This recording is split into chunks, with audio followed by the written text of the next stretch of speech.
right and what's wrong. But on this night, we do what we want. We make our own rules. This is our night. This is our show. On this night, we rise. This is the bleeding edge of science, technology, and ethics. This is Solution. Unwilling to submit. We learn all that is learnable. Tonight, power shifts.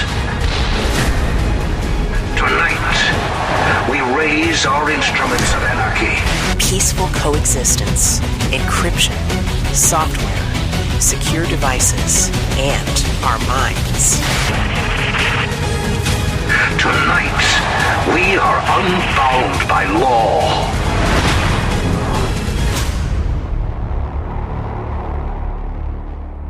It's time for Sovryn Tech. And now your host, the Golden Stallion of the tech world, the rated R radio star, Brian Sovryn.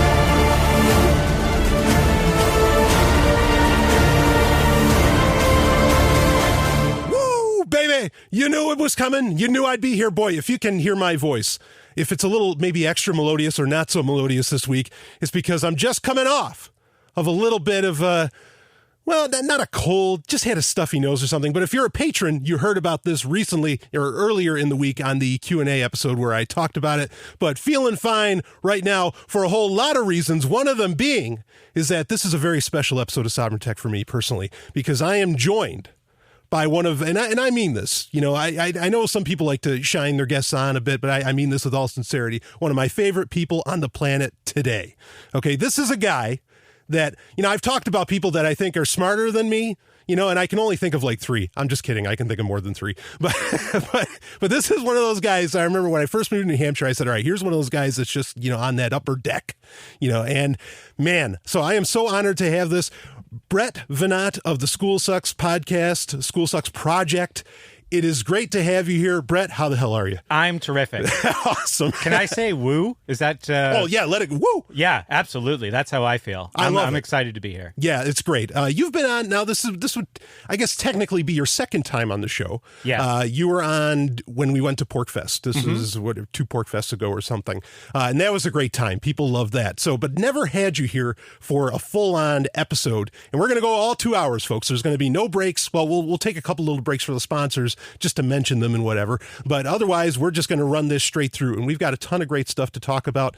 And we're just going to let this be fun and let it go where it goes. I'm sure it's going to be a great time. Yeah. That Porkfest episode, we should mention, just for the sake of history. Sure. That was where the idea for Conspirathon was hatched. I don't know if your audience even knows about Conspirathon. I've mentioned it to them. Okay. But I didn't realize that, or I guess that is maybe where we first started talking about doing that. But Conspirathon is a series that you and I and the lovely and hyper-intelligent Dr. Stephanie Murphy did for School Sucks, where we covered like movies, all different types of conspiracies. And it's an ongoing thing. It never really ends. No, it never. How could you ever get to the bottom of it? Right. As much as we try to take it, it goes all the way to the top. Right. You know? Oh, yeah. We're going the wrong way. Yeah, it never really ends. So, and are we going to do more in that series? Yeah, I want to do like a whole 3-parter on Kubrick. We tried, we failed, yeah. we had technical problems, but we've already got part 1 in the can. I haven't released it yet. We did it in my studio a few months ago. Yes. And then we were just going to talk about The Shining, Eyes Wide Shut, and 2001: A Space Odyssey, and have Stephanie watch them for the first time and maybe even record her real-time reactions. I was just thinking that reaction films. Videos would be great. Those Yes. are all the rage today. Yes. So that, and some of them, especially like Eyes Wide Shut or some of these other things, I could picture her just kind of, you know, I mean, you know, hands to face would be interesting. Yeah, well, great, because I look forward to doing that whenever we can make that work. I definitely want that to happen. So, Again, it's a great honor to have you here, Brett. I think this is going to be, just a phenomenal episode. I know a lot of people have actually requested. I don't do guests a lot just because I don't like having people over Skype. I know on School Sucks, you'll have people over Skype and you get great guests. And, it's always, it's the show that I make sure I listen to. And I've always billed it as kind of like the top. I mean, it's more than, I don't want to call it a liberty show. I think that does it a bit of an injustice, just to say it's a liberty show. It's really about personal freedom. But I make sure that I listen to that at all times. But whenever I can actually have a guest in studio, I love to do it. But you know what, just in case somebody doesn't know, because like I said, a lot of people have asked for you to be on, asked me to have you on. But just in case somebody doesn't know, what is the School Sucks Project? And then I have another question for you before we get into the meat of the stuff. Sure, yeah. The School Sucks Project is a podcast, and we have a YouTube channel that's been inactive for a while. But I've done some things that I like with the YouTube channel, and I hope to get back into it soon. And we have a pretty vibrant web community where we discuss a lot of these issues, but we also expand beyond school versus education issues into politics, which seems very unavoidable right now. So there's a lot of discussion in the group about that, which is fun and entertaining. Sure. But, the mission of the School Sucks Project is basically to point out the problems with traditional schooling and higher education, quote unquote, and talk about what real, authentic education is, which is a lifelong, self-directed, intrinsically motivated process. Which makes it apply to everyone. Absolutely. At that point, I think the podcast really just shines as being for everybody to really listen to because, when do you stop learning? I don't think you ever should, quote unquote, should. Absolutely. So I obviously don't try to present myself as a teacher. I try to present myself as a learner. I think it was different in the beginning, but then, in the first year of the show, I went over pretty much everything I knew about why school sucked, and then it was time to transition into talking about, okay, well, why is education great, and how do we go about attaining this for ourselves? Yeah, so because you have a history, a career, or a past career in the education system. So, I mean, you certainly know, not to get into the appeal to authority fallacy or anything. Is that a fallacy? Appeal to authority, sure. Yeah, okay. Yeah, not that I say, was implying that you went for a fallacy or anything. But, I mean, outside of that, the appeal to authority, I mean, certainly you have experience, which I think is important to hear. And so, I mean, do you want to talk a little bit about what that experience was? I mean, and how that led you to creating the School Sucks? Well, what I've always said, yeah, sure. What I've always said is that my 15,000 hours spent as a student in the public school system is what most qualifies me to criticize it. Sure. This was a service for me, and I didn't enjoy it. I didn't feel like I got a lot out of it. And then I worked, my career started very modestly, just in kind of a grunt work role at a boarding school in Vermont. And I kind of elevated myself over a few years to be the lead teacher of a specialized program. And then I went on and taught at another private school where I get to do history and mathematics. And then I did private tutoring for a number of years in the greater Boston area. And then in 2009, I started a company that did exclusively SAT tutoring. I partnered with a professor from King's College in New York and ran the company in New Hampshire. So then I kind of just gradually transitioned into doing the School Sucks Project full time by stopping looking for new work was basically how I did it. So a lot of that business was word of mouth, and I just slowly stopped answering the phone. So I think I took my last tutoring client for that into the spring of 2014, and I haven't done any tutoring since. Amazing. So, I mean, now that, actually, just a side note, that's an amazing thing in itself. You are literally living off of your podcast. You make a living with your podcast. Yeah, and it's an interesting story because we talk about higher education a lot on my show and the failures there.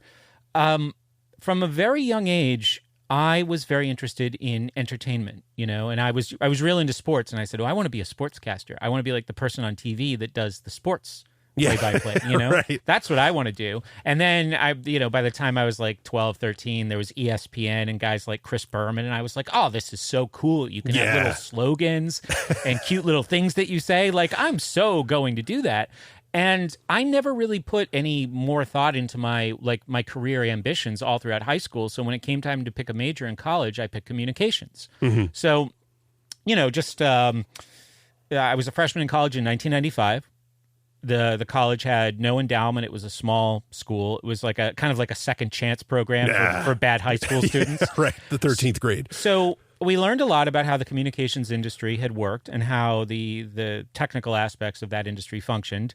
as it would have in the 70s and the 80s. And meanwhile, outside of school, in the real world, everything was being revolutionized by, this digital age that we're still in now.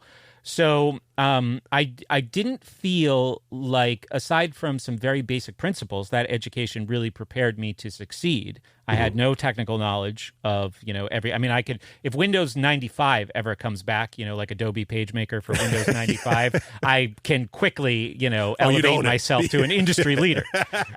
But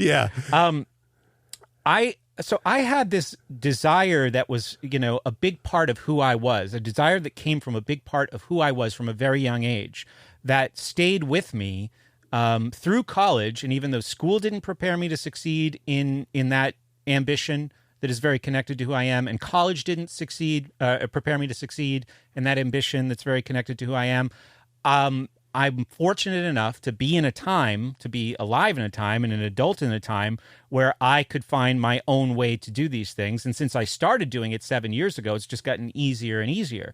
In 2009, when I started School Sucks podcast, there weren't that many podcasts. Right. Today, on the site where I host the show, Podomatic.com, there's like 100,000 podcasts. That's amazing. Yeah. And that's just one. I mean, there's Libsyn and a handful of others that do the hosting.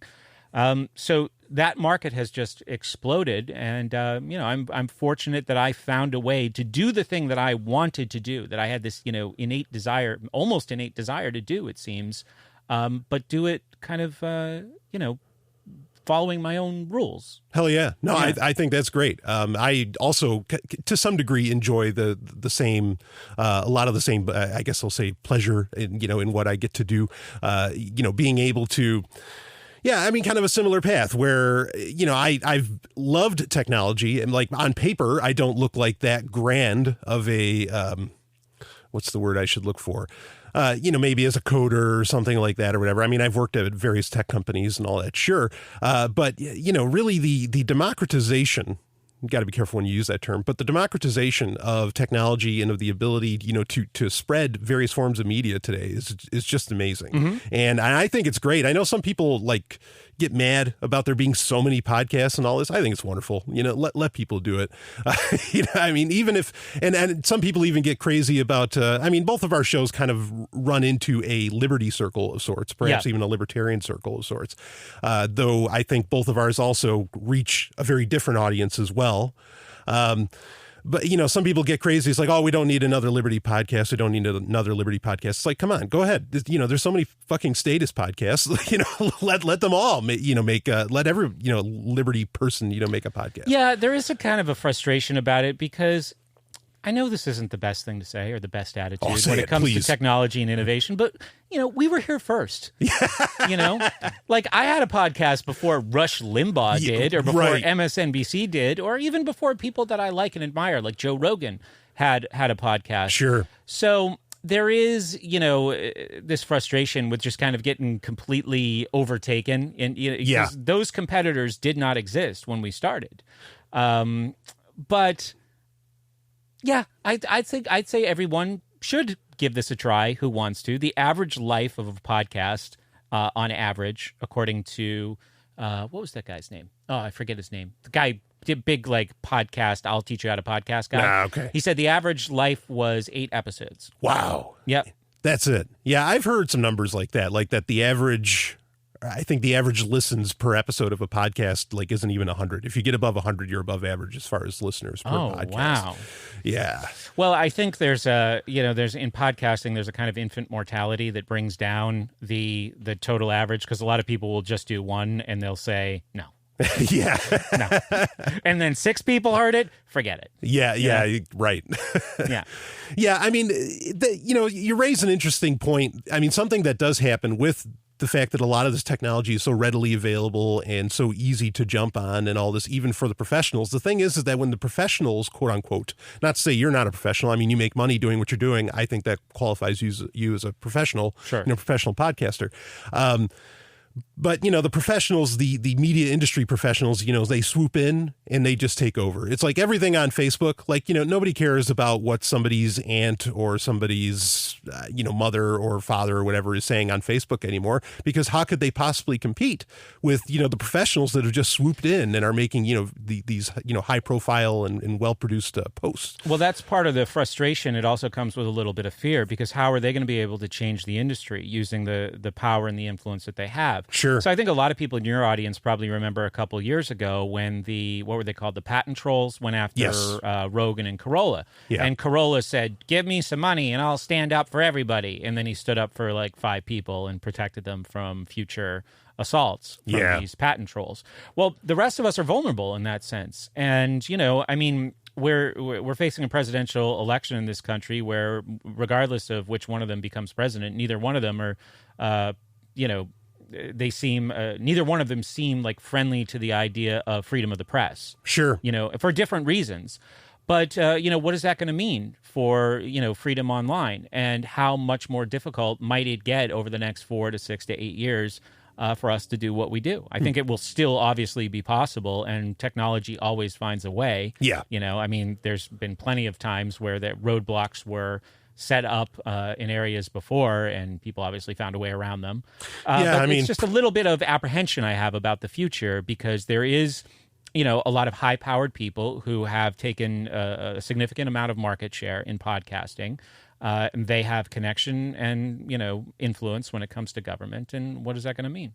Yeah, no, I think you're right. And actually, this is a really nice side tangent. because one of my concerns is also like with advertising, like I get sponsors, but it's tough to find sponsors, because now it's, it's really comes down to kind of centralization of power, be it with the media industry swooping into various technologies like podcasting or whatever.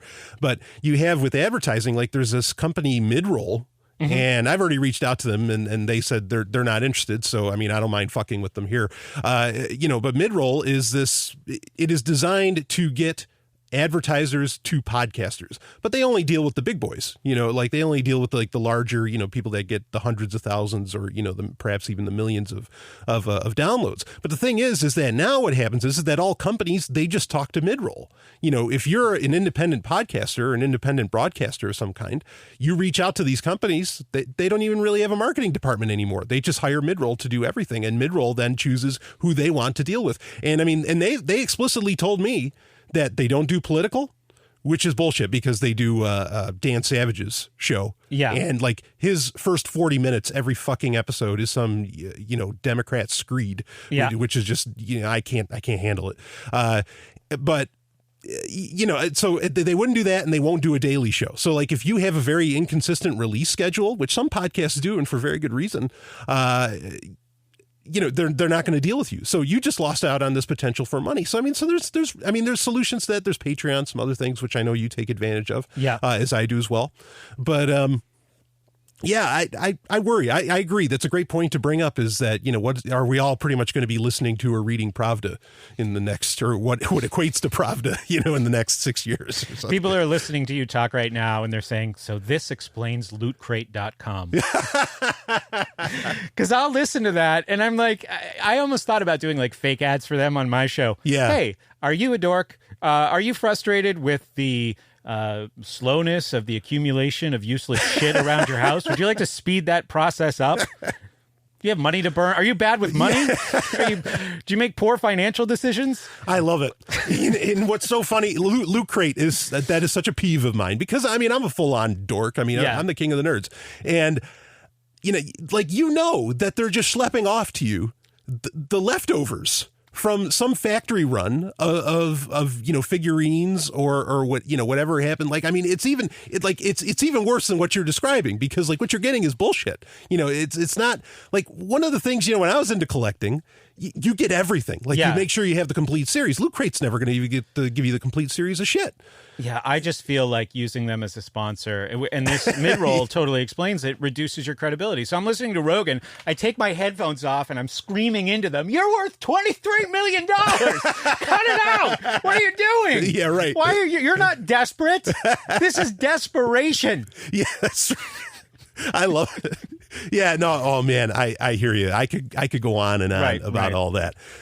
So anyway, let's get into the second question. Then I want to get into a bit of a story here. Yeah. And then we'll kind of go from there. But the second question, I mentioned how we kind of our podcasts, and maybe in our personal lives, we kind of roll in certain, libertarian / anarchist circles.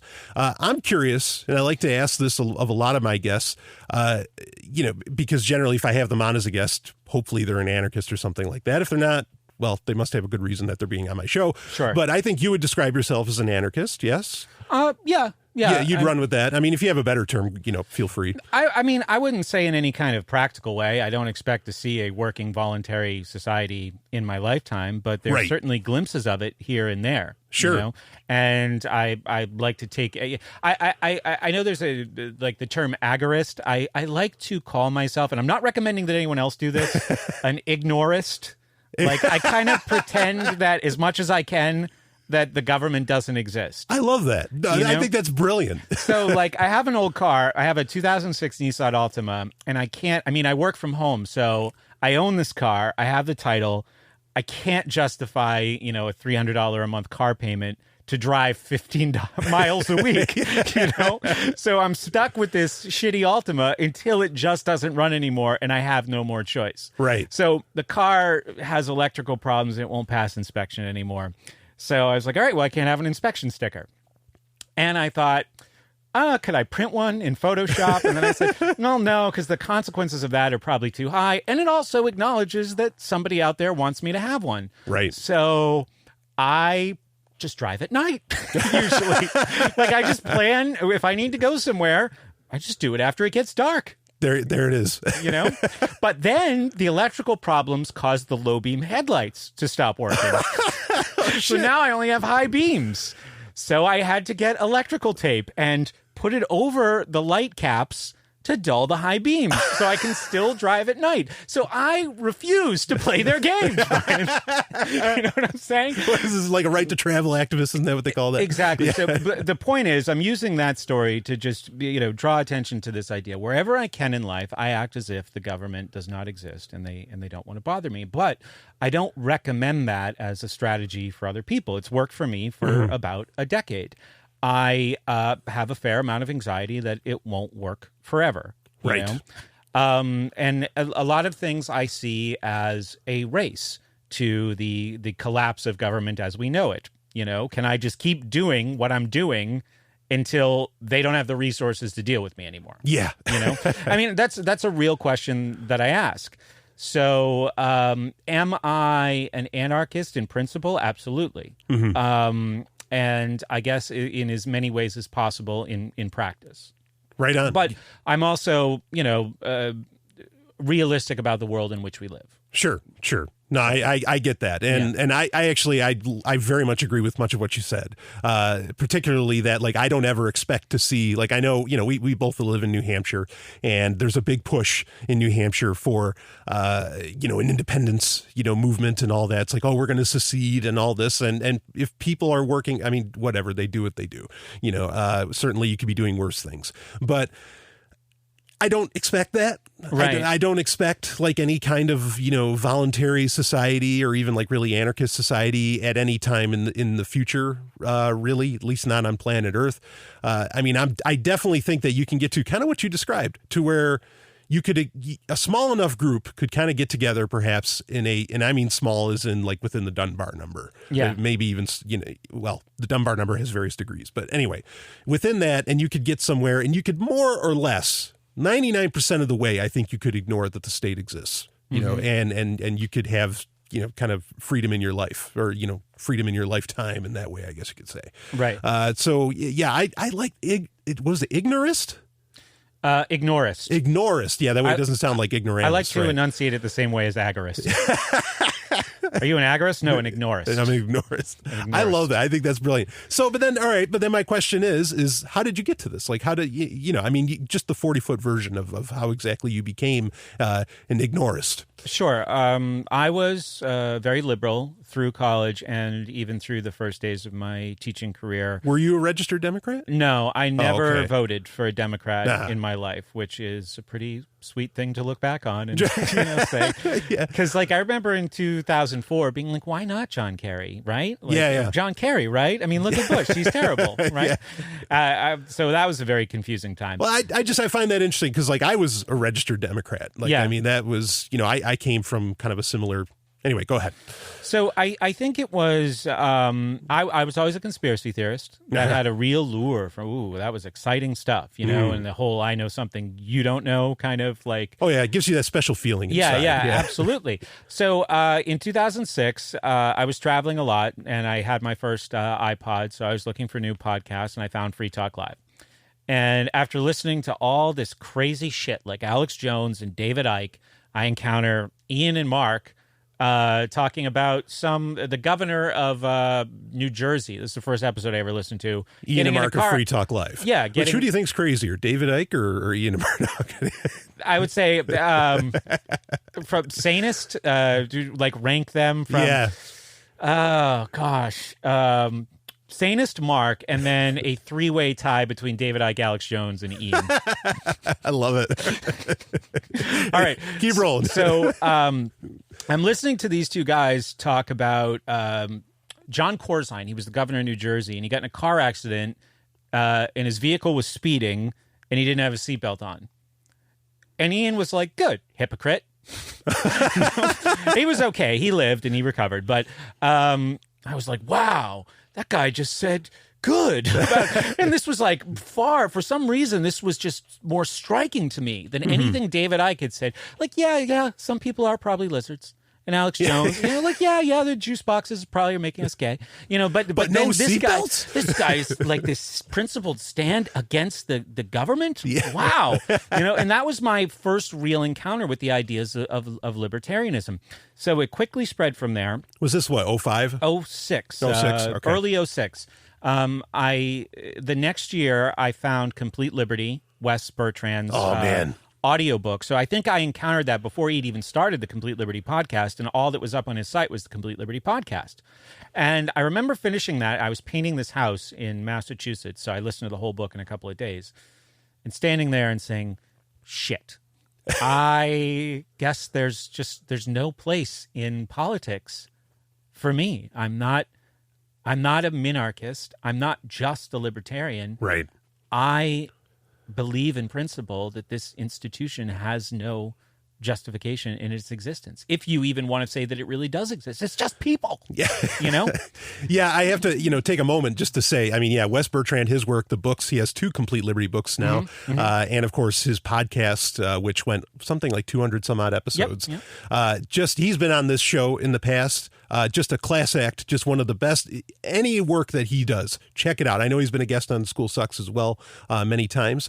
Same thing. Like I remember reading Complete Liberty and just going, holy shit. Yeah. What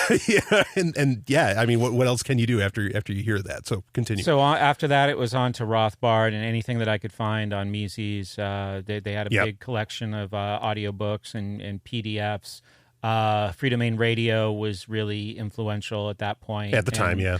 Then I actually started to work with Wes. So we were having discussions that really helped kind of move my learning along. And after I did, maybe a dozen podcasts with him, I was like, I had this excitement and energy for it. And I said, I'm going to just start. I can't just wait for Wes to ask me to be on his show anymore. Yeah. So School Sucks was kind of like a Complete Liberty spinoff.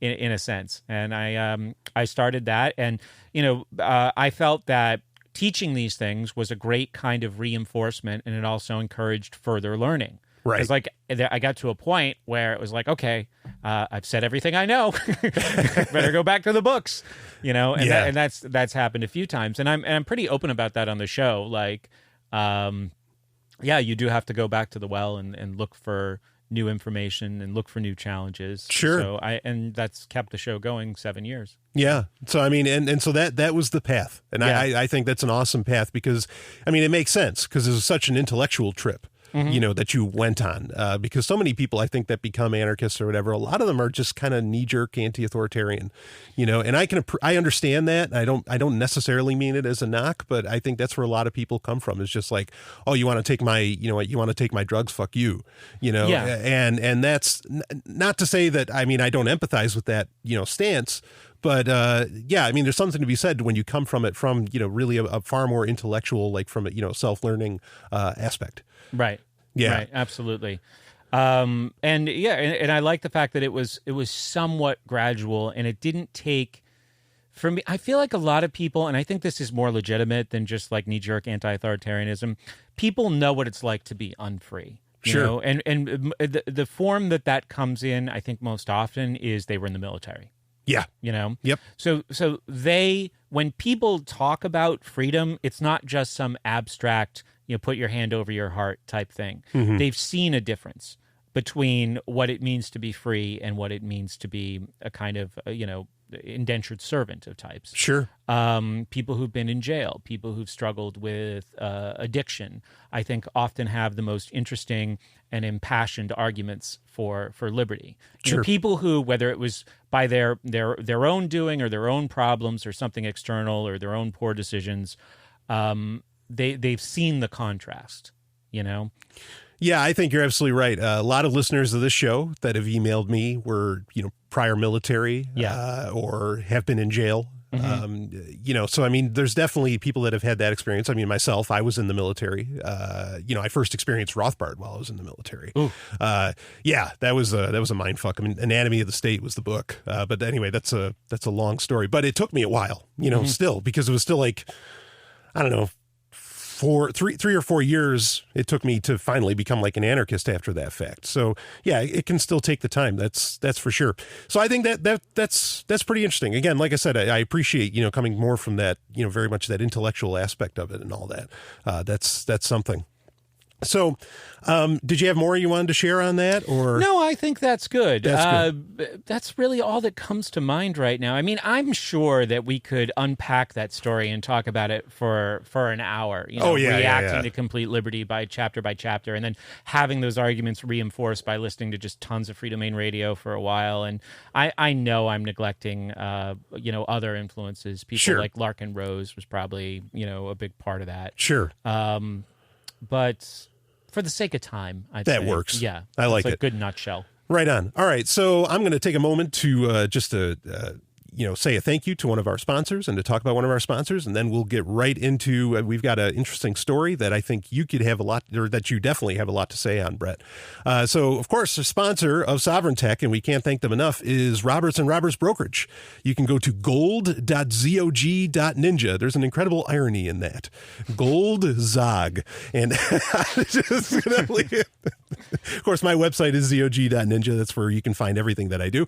But anyway, if you are looking for this is one of the best businesses in the world. If you are looking to get your hands on gold, silver, platinum, palladium, all the good stuff. And if you want to get it with Bitcoin, this is a Bitcoin preferred business. Okay. Like they know that Bitcoin is just as real a money as anything that they're offering at Roberts & Roberts Brokerage. You want to deal with them. So go to the website, gold.zog.ninja, or you can go to rrbi.co, but whatever way you go, let them know that the Golden Stallion sent you. They'll know who you're talking about. The owner of the business listens to the show. He's a fan. He's a full-on tech geek.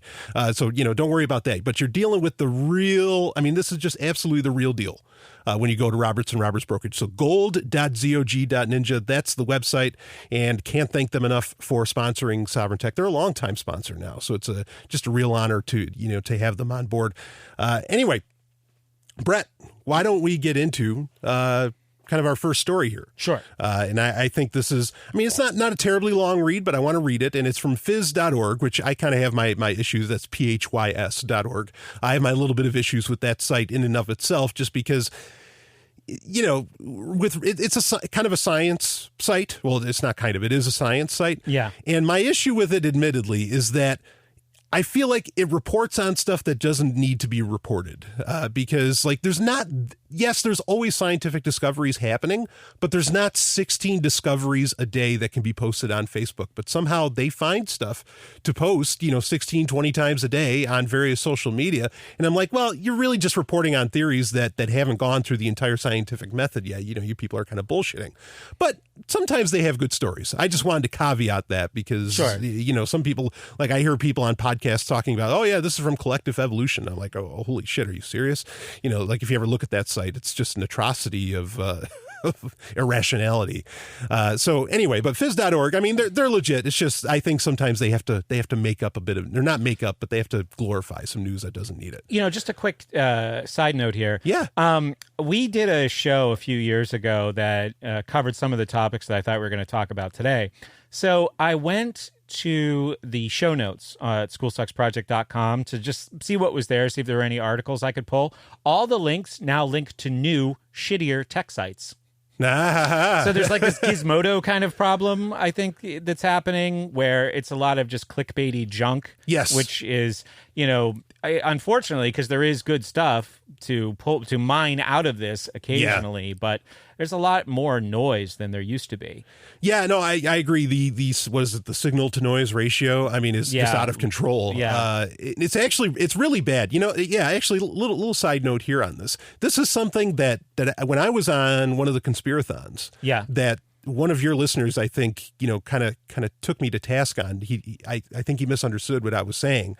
But, and I bring this up on Sovereign Tech a lot, that it's very hard. Like, I think with just the deluge of supposed news websites, and journalist sites and whatever, that are on the internet, I sort of feel like you can almost make a case for any conclusion that you have. That doesn't mean that that's the truth. Like, you get what I'm saying? Like, I mean, that there is an objective truth out there, but I think you could, like, if the way to prove that what you're saying is accurate is to cite sources, I think you could find sources for any bullshit that you want to make up. The opposite problem exists too, because it's almost now impossible to prove things for the same reason. Right. Because there's like all of this junk has raised the suspicion about, news reporting generally. Yeah. So so someone could say, "Oh, that site's shit," Yeah, right. I mean, I do that all the time, But I'm almost thinking the rule should be every site is subject or is suspect. Yeah, but I'm trying to link to something in a Facebook thread the other day, and I'm like, is this a real? So I have to read the article and now start, using. I mean, it was. I hate to make an argument against diversity in media. Yeah, but. Yeah, just reading. Is this even a real site? Is this The Onion? Is this like The Onion? Right. Is this an Onion spinoff kind of thing here? So, but you read the article, you see that, okay, this looks legit. This person looks like they understand reporting on this issue. But yeah, there is a couple extra layers of confusion now. Yeah. I mean, in fact, we mentioned Free Talk Live earlier. We've both in the past been hosts on that show. Mm-hmm. I've remembered a few times over the past few years where, not that I fell prey to this, but where, various hosts would bring in a story and they'd start reading it and they'd find out when they got to the end of the story, it sounded like this unbelievable thing that the government was doing or whatever. And then you found out it was, a crank site, like it was a joke site. Right. And it wasn't real at all. And they'd get to that at the end and they'd finally realize it. And it's like, oh shit. I mean, it's a pain in the ass. Somebody needs to build a database. Yeah. A centralized store of information. Yeah. Yeah. I mean, well, I think it kind of highlights, in my opinion, kind of some of the importance of what perhaps you and I do and others do, in podcasting, where, and you've done this many times, where you break down, like even like say a YouTube video where a person will cite multiple sources or you break down the fallacies and, like you have an amazing series, Logic Saves Lives. Mm-hmm. If anybody listening to the sound of my voice has not heard that, go look that up. But I mean, it's really important. Curation is, and I this isn't anything new that I'm saying. A lot of people realize this, is that curation is something that's sorely lacking, in our information dissemination world, that we're in. And so that needs to be, maybe that's why podcasts are so popular, because it is that, 1 hour, 2 hour kind of, curated a bit of content that people can take in. But anyway, that's a whole other, we could go on forever about that. Sure. Yeah. So, but let's read from phys.org here, this story, which I thought was interesting. And it was, technology doesn't make school pupils smarter, study says. So computers do not noticeably improve school pupils' academic results and can even hamper performance, an OECD report said Tuesday that looked at the impact of technology in classrooms around the globe. And this is actually from September of last year, when we're in 2016 right now. But reading on, while almost 3/4 of pupils in the countries surveyed used computers at schools, the report by the Organization for Economic Cooperation and Development found, boy, that sounds like just a terrible organization, but found technology had made no noticeable improvement in results. Conversely, in high-achieving schools in parts of Asia, where smartphones and computers have become an integral part of people's everyday lives, technology was far less prevalent in the classrooms. In South Korea, students used computers for an average of 9 minutes at school, and in Hong Kong, only 11 minutes, just a fraction of the 58 minutes spent in Australia, 42 in Greece, and 39 in Sweden. Quote, where computers are used in the classroom, their impact on student performance is mixed at best, end quote. OECD's Education Director Andreas Schleicher said in a foreword to the report, the think tank's first on the topic. Quote, students who use computers very frequently at school do a lot worse in most learning outcomes, even after accounting for social background and student demographics, end quote. The report measured the impact of technology use at school on international test results, which, as the OECD's PISA test, taken in a dozen of countries around the world and other exams measuring digital skills. So, and anyway, there's a little bit more to it. You can find the link in the show notes for episode 197 if you want to read, and there's various links on it to kind of, sort of prove their, or quote unquote, prove their point, though, like we were just describing, that could even be held questionable. Now, Brett, first off, like kind of I think the elephant in the room in this whole conversation is that, well, do schools themselves do anything great for learning, right? Exactly. You like that. I think that would be the first thing to say is like, well, the whole paradigm is bullshit anyway. Well, here's the interesting thing, right? Because we're just talking about the problem with the online world as far as trying to extract meaningful, actionable truth out of it, yes. Right? Is that there's no curation. So what the public school system has done for the last 150 years in this country and in most countries around the world, they have positioned themselves as the curators of knowledge. Aha. Right? Good point. So it's interesting. We would look at this and we would say, technology in schools. So the schools are currently trying to co-opt the thing that will ultimately destroy them, right? Yeah. Because it is going to, especially in higher education, which I think will be the first to go, it's going to be harder and harder to justify the existence of these institutions as, knowledge just becomes easier and easier and cheaper to the point where it's free, essentially, to obtain, all the way up to the information that you would need to complete a graduate level course. Sure. Or a graduate level program. So you have these public school dead-enders who are trying to save the system right now, and there's two stories they like to tell. This is what I've learned from recent years and watching a lot of TED Talks.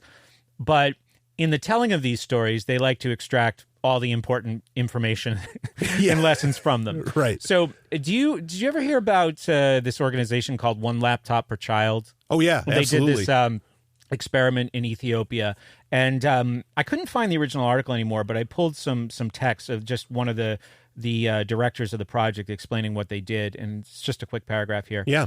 We left the boxes in the village, closed, tape shut, no instruction, no human being.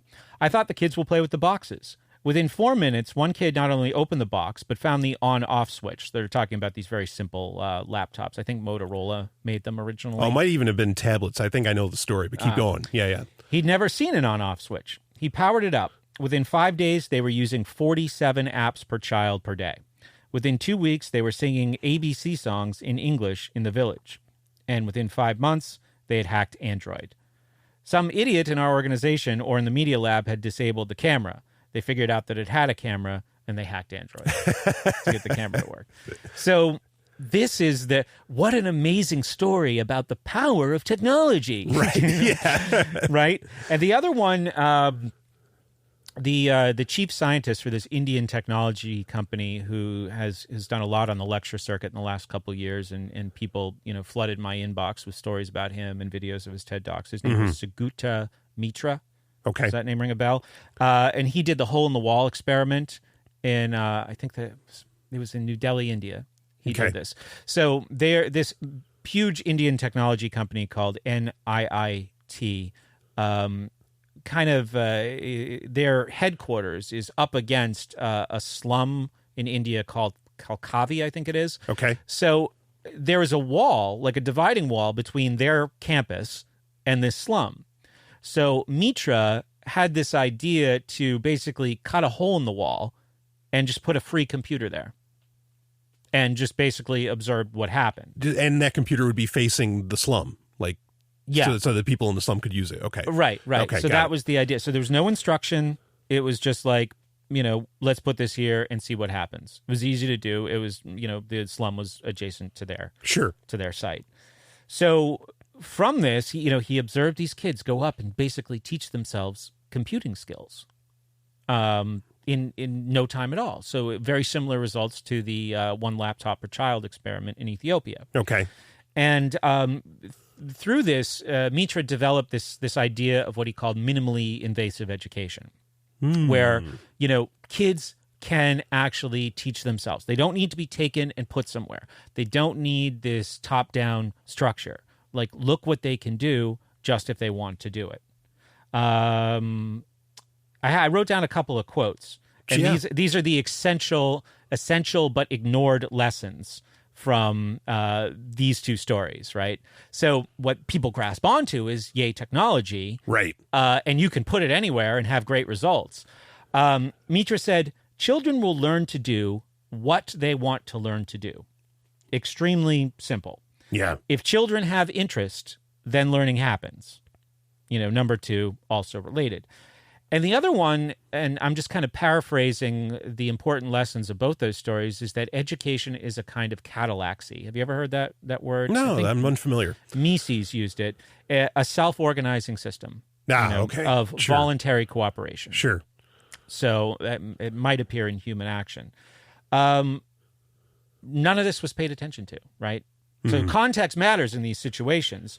The school system said, or the people who wanted to, innovate in the schools, in this, 19th century factory model, they said, if these things can work in the slums of India, they can, certainly work in like struggling inner city schools. Right. But they're missing the fact that the kind of authoritarian aspect of school is actually negating the technology itself. Right. Yeah. So in the slums of India, nothing was imposed and very few constraints were applied. Right. That's not the case in an inner city school. I mean, the only constraint that they faced in Ethiopia and India was supply. Mm-hmm. Other than that, there was nothing. Yeah. No, I think those are actually great points to bring up. Is that because that actually highlights. I mean, because we could go on a long conversation over why public schools and schools in general are often rough and something not something desirable that you want, and antithetical to the goals that they even claim. What do they claim? That's another conversation too.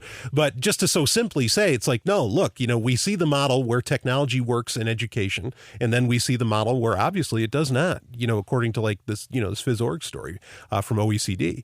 And yeah, I'm intrigued by all of that. I mean, so do you have any like kind of, I don't know, like deeper thoughts as to what exactly is going on there? Is it just the intrinsic nature of being able to learn that way? I mean, what do you think? The intrinsic nature of being able to learn that way. You mean like in the stories in these other places? Yeah, like in say in Ethiopia and in India there. Like I mean is it really does it just come down to that, like really does I guess what I'm asking is, does the technology even matter, or is it really, is the technology just enabling kind of the intrinsic desire to learn of a child?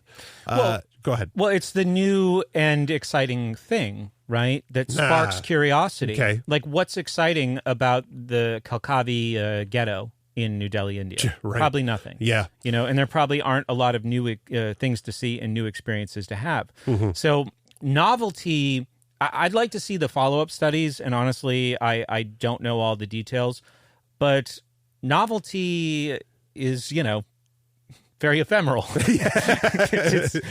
It's got something to it. There's some magic. Yeah. That's a great point to bring up. Keep going. Yeah. So, I mean, I think that the unfortunate thing is that in the schools, all these stories were highlighted, and then all the important lessons were kind of extracted from them and thrown away. Sure. Because it just feeds the same, I'm going to get to use a word that I never get to use, but I always want to use. The same canard. There we go. There's a word I know. That we just need more money. Right. We just need more money. Right. So I bet you would have that same problem in the schools, right? Where on day one, it's like, hey, kids, look, you have iPods or iPads, and there'd be lots of oohs and ahs, right? Right. I guarantee you by day two, you would have a chorus of people in that classroom going, this fucking thing, piece of shit. You know, I guarantee. So with the novelty is there at first, and with the novelty comes this amazing gratitude and I think realization of opportunity. But that fades very quickly. And now, because these types of technology are so ubiquitous, do you think they're going to excite kids in the classroom with the same things that are just so commonplace in their own lives? Right. You know, actually, I'll tell you a story. I mean, now you and I, so you're a few years older than I am, not by much. But so we didn't really, I mean, I think we always had a computer in school. There was always the Apple II, at least, right? Where we got to play Oregon Trail in the library. Yeah. You know, which, boy, talk about something that you learn a lot from. I mean, I never knew what Ford or River was, but now I know. So, a couple things about dysentery. But anyway, you know, like computers were sort of an afterthought in school at the time. Like it was almost an extra credit if you even got to learn about them, you know, using them in school. I don't know if your time in school, you know, from K to 12 was similar. I thought computers were stupid when I was in college. Aha, okay. I remember taking some Windows course in like 1997, and, you know, we were just IMing each other in the class, not paying attention. And the teacher was like, you need to know this. Like, yeah, whatever. Yeah. Like, this computer is useful beyond this computer class. And we knew they were in a sense, but we didn't, I at least didn't understand how useful they were going to be. Like, I was shocked how when I got my first job in marketing, like how much a computer and the internet was a part of that job. Yes. In 2001. Wow. know? Yeah. Yeah. Yeah, that's early on too, in many ways, I think. Like, I don't think the internet became the thing really until 2003. I mean, it entered the home in like 95, 96. Yeah. But I don't think it was like where everybody had to fucking be on it until 2003. It was really 9/11 that I remember it, because I was working at that job, and then I suddenly remember, you know, like, yeah, I have a computer. Yeah, it's connected to the internet. Yeah, look, I get an email. And, I send an email. Yeah. Neat. And it was nothing. It was nothing new. Sure. But then when I went back to work, I think on September 12th, it was just internet refresh. What's new? So everything changed. And because I remember when 9/11 happened, I was at my desk and the internet froze. Like Yahoo, because the Yahoo homepage, the customized. This is like pre-MySpace, where you could have your own Yahoo page with the movie times you wanted to see, the sports scores. My Yahoo, yeah. And the My Yahoo page, because I had news on it, it wouldn't refresh. It wouldn't, and I don't know. It could have just been a coincidence. I don't know if the amount of web, just the load, the load, but. I remember that being really frustrating in my, like, because the internet was, I remember in college, like, waiting, 3 minutes for a picture of a naked woman to load. Oh, yeah. It was just like, this is a picture of a naked woman being transported from across the world. This is to amazing. Me. It's like, I don't have 3 minutes to wait. What kind of spoiled asshole am I? Right?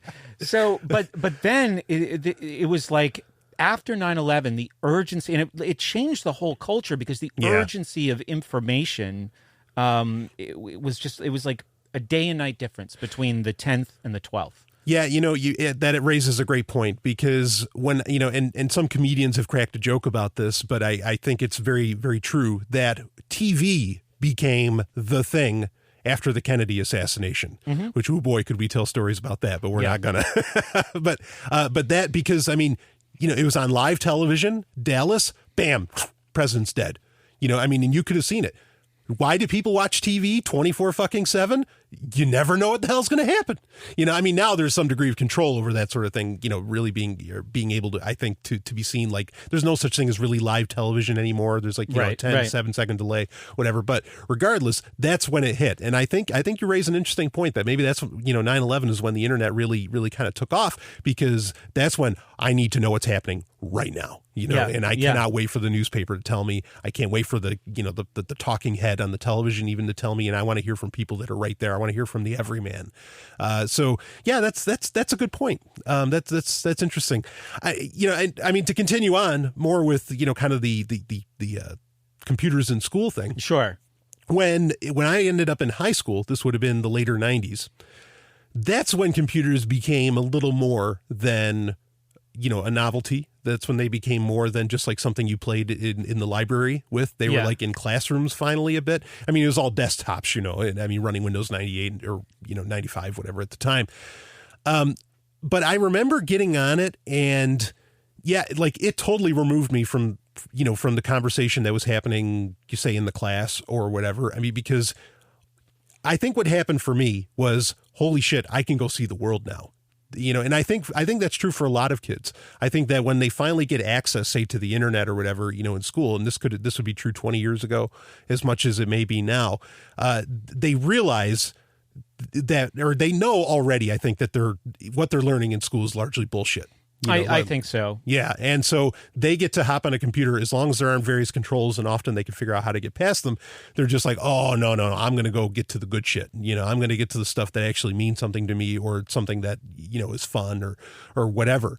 And I think that happened for me too, where, and I realized, and I kind of remember, being a little more staunch of a status perhaps, or thinking that school actually mattered, and saying that, oh yeah, you don't want these computers in schools at all, really, because they are going to distract from what's actually trying to get taught. Now, in my opinion, distract the shit out of everything that's going on in that fucking prison, But, I almost, a concern that I expressed to you when we were first talking about this, maybe last week, was I almost worry about technology being tied to the pain and boredom of school, right? Where it's like, we must use technology in school. This is why a lot of people don't read. Exactly. Because reading is synonymous with boredom for them, because it's what they did in school. You're right. Exactly. So there's going to be all of these missed opportunities for people of technology because of the associations that they make. And this has been, a problem that has existed in school now for over 50 years. Yeah. It was the early 1960s when they started physical education in school. Speaking of Kennedy, it was Kennedy who started that. Right? Yeah. You remember the great speech, right? I don't remember it, but it was like I dream of a future where every child can climb a rope, and then people call me a utopian because, I envision a day when 13-year-old boys will get together harmoniously in a gang shower at a crucial time in their development. That's pretty good. And compare each other's changing private parts. I can picture the speech going on like that. And then, I can one more. All right, go. How can we expect our children to understand the perils of war if they've never experienced firsthand the perils of dodgeball or smear the queer? I'll finish it off for you, because that's what. All right, I remember this now. Because after that, he said the very idea of secrets in our society, or of secret societies, was repugnant. This is why we can't have secrets, because. But so today we live in the fattest and unhealthiest country in the world, arguably. Now, that's not causal, but it didn't solve any fitness problems by instituting these programs in school. Because the delivery in school didn't, excite people about health and fitness. Sure. In any way. So school has failed to do this. Reading is a great example. Reading is probably one of the most crucial examples. But fitness is another one. I mean, I'm sure we could think of a whole bunch of them. I hated history. I became a history teacher, but graduated from school hating history because of the treatment of it in government school. Yeah. Yeah, no, I think you're right. In fact, Stephanie and I have had these conversations because I'm kind of an armchair historian, and we'll spend all night long talking about history. And she would say to me, and I'm not saying this is a pat on the back for myself or anything. I'm just saying, it speaks to your point. She'd say to me, why wasn't this taught this way in school? Like, why wasn't it talked about this way in school? A lot of these historical, the historical timeline and, all these moments in history. And yeah, because the way they go about it, I mean, it's fucking boring and it kills the passion for such an incredible subject. The Squanto story. Squanto the Indian? It's like a goddamn episode of Fringe, that guy's story. It's so crazy. It's like so outlandish what happened to that man, if it's true. I mean, even the legend would be a good story to tell, but they can't tell it because it undermines the whole myth of America thing. It kills Squanto, the narrative. who was here to greet the Pilgrims, wound up in Europe because some British fisherman kidnapped him and took him there, and then killed all his people with filthy British diseases. I'm sorry. My Anglophobia is coming out. I'm sorry. It's not British. I know you have an international audience. Yeah. It's not you British people today. It's historically the British government. Right. That causes this phobia. So then Squanto, through this amazing story, winds up back in the Mass Bay to greet the Pilgrims, but he speaks English, and he wasn't a gift from God, as it's presented in the historical narrative that we get in school, in elementary school, right? When we don't know any better. It's a fascinating story, but it's omitted from the record because it undermines the rest of the narrative. What a shame. Yeah, right, exactly. No, yeah, I mean, and the story is far more intriguing. Yeah, like the real story. Yeah, I always love the saying that truth is stranger than fiction. Indeed, right? Yeah, sure. And I think that's almost always true. Fiction can't touch what really happens. Kind of in real life. And the Squanto tale. I even remember the movie from the '90s, Squanto, a Warrior's Tale. It's bullshit. Mm-hmm. I mean, like the whole thing's crap, or at least it's omitting quite a bit. Yeah. That's an interesting point. That you bring up there as well. I think that's one of the big takeaways is just the danger of putting associating technology with this, prison school system effectively. And it just killing people's appetite for, wanting to really learn about what they can do with this technology. I mean, the opposite might happen to some degree it happened with me to where, no, okay, I want to know, they're not letting me control this. I know this can do more. I want to be able to do more with this computer, blah, blah, blah, and you can move on from that. But I don't know. I mean, so overall, you're very negative. I mean, I think it's safe to say you're negative on the school system in general, of course. Yeah. But overall, like you feel pretty negative about the idea of, bringing in, like you even said in college, like bringing in, say, Chromebooks and iPads and all that. Like you don't think that gels. Well, I have a fun game we could play. Okay. Maybe I should have told you this before the show. That's that I right. had this game. I wrote down a bunch of reasons why they make this technology in school. Now, remember, what's really at the root of this, no matter how they try to dress it up with whatever the educational flavor of the month they want to use, what's really at the root of this is more money. Yep. So this is really a union-driven kind of thing. It's putting more funding into the schools, and there's a lot of feeders that want to talk this talk because of that, because they feed on this system. Sure. So I thought we could go through a few of them, and you could respond, and then I could add to it. And I don't know how much time you want to spend on this. Are you okay that's with that? perfect. Yeah, we keep rolling. We're an hour in. Let's keep rolling. All right. 21st century skills require 21st century technologies. The modern world uses email and all these different kinds of what else? PowerPoint things. Sure. I'm thinking of people Excel. Yep. Computers teach people these skills. Yeah. No. Yeah. I don't buy into that because like this is something that kind of drives me nuts. Like I think you want to start with the beginning. Like you look at just how bad writing and really a lot of like the use of language has become. Exactly. Yeah, because of technology and a lot of this just shorthand and all of that. What do you got? Well, no, I mean, I totally agree. I think that's a really good point. Like the 21st century skills are not Excel. Yeah. Like 21st century skills are emoji. Well, I mean, 21st for skills for success. Yeah. They're the same that they were last century and the century before that. It's critical thinking, it's creativity, it's the ability to communicate effectively, and those things are being undermined by technology right now because of how kids are introduced to it. Right. And the school can't help with that. The computers don't teach any of these things. Yeah. These skills are useless if you don't have those core, critical thinking and problem solving skills. Right. Yeah, no, I agree with that completely. I mean, and I think that kind of even speaks to, I don't know, a lot of what we were talking about earlier, where, a lot of sites are just absolute bullshit and they try to peddle themselves off as being legit and whatever.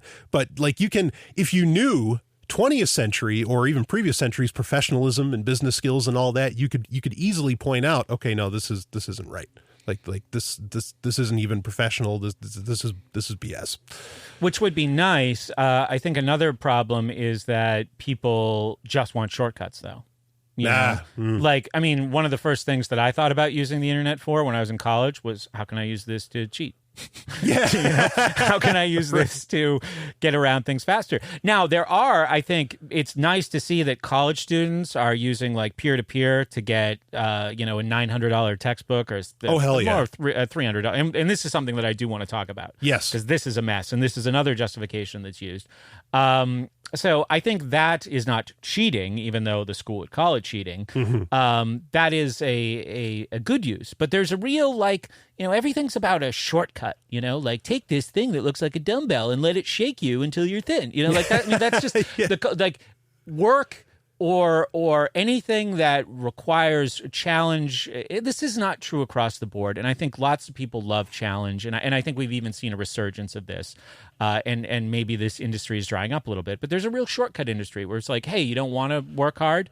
Do this instead, or, get this thing or this gimmick or this device, fastest way, easiest way. Yeah. When you take technology and you employ it in the drudgery of school, it's not like it's going to be fully embraced in all its potential. It's like my first thought was, how can I use this to not do work? Yeah. You know? And that was because I hated school. Yeah. And that continued on into college. And it was before I had a great professor who actually made me want to do research and write papers. Everything was just like, I need to get this done and off my desk, basically. Yeah, I'm kind of reminded of a quote from Eratosthenes where he was talking to some royalty and he effectively said, look, there's no royal road to geometry, and meaning you've got to start from the beginning, like there's not something that's going to come out, or there's not something that, there really isn't a genuine shortcut, per se to learning. You've really still got to learn. And so like that, I think that speaks against that whole question of 21st century tools for 21st century skills, or technology for the skills. And it's like, no, nothing's changed. And plus the exponential growth and change in technology. Sure. Like the 21st century includes the years 2002 and the years 2097. And shit will be different. You know what I mean? So I know it's kind of just like a slogan. Yeah. But that's another thing too, is that schools don't change, very rapidly. And this is like the story that I even experienced this in college. I mean, that was a private institution. The public system is even slower. Right. So you get an iPad in 2013. First of all, these things break, and that's a problem. And you can't take them apart and fix them. And that's a whole other, That annoys the shit out of me. Give me hardware switches. Anyway, yeah, exactly. I was hoping the show would include like a half an hour rant against Apple where I do impressions of Apple commercials. Like, here at Apple, why? Courage. Exactly. Courage. God, I can't stand that company these days. No, I don't like the culture around it. But I'm assuming that I went to Bedford, New Hampshire High School, which is a very ritzy area. Sure. And every classroom. I mean, I just walked by classroom, MacBook on every desk. It was amazing. Wow. And I don't remember exactly what the point was, but I feel like it had something to do with interest. Maybe you could help me jog my memory. Oh, well, I think the point with Apple is like you don't really have control of the device. Yeah, but why would we? Oh, because we were talking about taking computers apart because they break. Oh, so yeah, the schools can't update their technology. Right. Right. So you're going to be, doing this song and dance in the school about embracing technology, while the technologies that the kids are using are increasingly becoming, obsolete. Yeah. I mean, you have to replace them every year, or something like that. Sure. And that also kind of relates to the novelty issue. We already talked, this was another one I wrote down. It's easier for teachers to generate interest using some kind of technology than it would be using textbooks, which is probably true, but you also have this time problem. Things are really exciting day one, maybe even week one or month one, depending on what they are. But that is not a permanent fix to, the lack of interest kids have in school, because it's the context of school. Yeah. They're forced to be there. You're forcing them to do things they don't want to do. So it doesn't matter what kind of shiny things. I mean, I tried.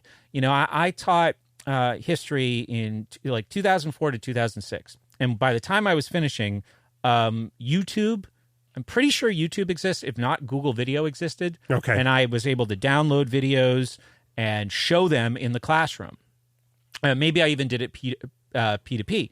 But I remember bringing videos that I got from the internet into the classroom. It's like, you can't see this shit on TV, kids. That's right.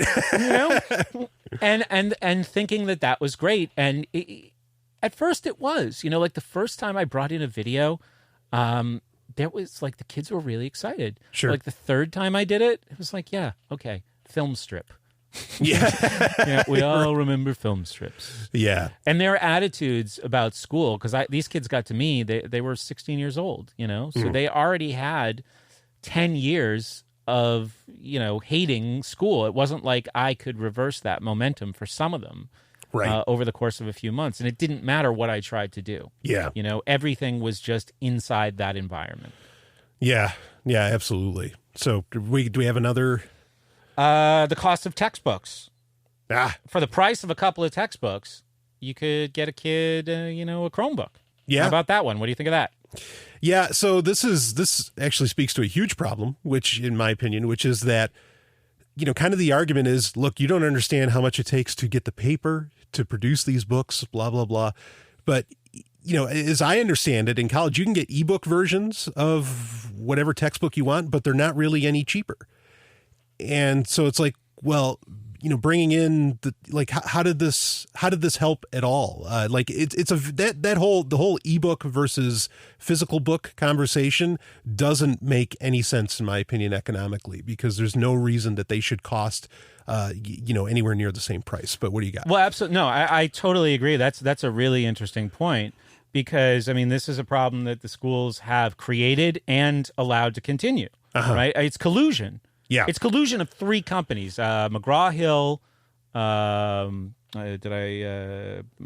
Mifflin, and Pearson. Okay. Are the three companies that control the textbook industry, sure. K through 12. And then if you go to the higher education, and you add two more companies. Yeah. And they, completely dominate that and collude to jack up these prices. And they've done it. And the schools have allowed it, because the schools get public funding. If you're talking about secondary school, it's all publicly funded. So, costs escalate very quickly. And it's also subsidized, which means that, quality stops increasing and costs skyrocket. Yeah. Usually. Yeah, because there's guaranteed money involved. Right. Yeah, another, the model that I think really the direction that should go is really schools, especially, when you get into higher education and all that, your tuition fees should just pay for a licensing of these books that, again, there's no further production being done. You get that one digital file, and it should go out to every student that it can. It should just be a part of the tuition fees, if I was to accept that whole, notion of college anyway. But so yeah. I even have some charts here. I got some charts Hell that yeah. I wanted to talk about. CPI charts, Consumer Price Index. Yeah. Because you're right, when you're talking about, this transfer of, print to digital, there's no way to justify cost increase. If anything, you should see dramatic cost drops, Yeah. right? So let's start with this one. From the time I was born until now, the CPI has gone up 250%. CPI for everything. Textbooks is 812%. Holy shit. Right. Now, in the time since I graduated from college, the CPI is up 45%. Textbooks is 150%. Now, here's the interesting comparison.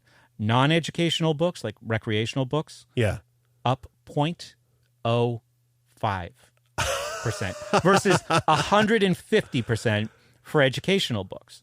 Now, when it comes to like things like profit margin, like what's some big evil, corporation everyone hates that's just raking in money? Time Warner, ExxonMobil. ExxonMobil is one I know because I've heard these arguments a lot. A profit margin that would make the people at ExxonMobil go nuts would be like 6%, 7%. Now that's an industry maybe that's not the best example because there's all kinds of like special overhead in that for like discovery and drilling and stuff like that. So when I found out what McGraw-Hill's profit margin was, and just knowing like oil and gas is like 6%, insurance is like 5 or 6%. Yeah. I said, well, all right, I'm not going to tell you McGraw-Hill yet because it's going to blow your mind. But I said, what are other publishing companies like Penguin or Simon & Schuster? HarperCollins. Yeah. They're like really good profit margins for those companies would be 10%. Right. And most of them are closer to 5, but it's gone up some. There's Harlequin. Have you ever heard of Harlequin? Yep. Harlequin has gotten up like over 15%, but that's because of this huge digital market, which is getting rid of all kinds of printing and delivery. You're probably cutting all kinds of union out of the picture if you're not doing delivery trucks of printed books anymore. So they've gotten up over 15% a couple of times, but a really exciting profit margin in the publishing industry is still like under 10%. Okay.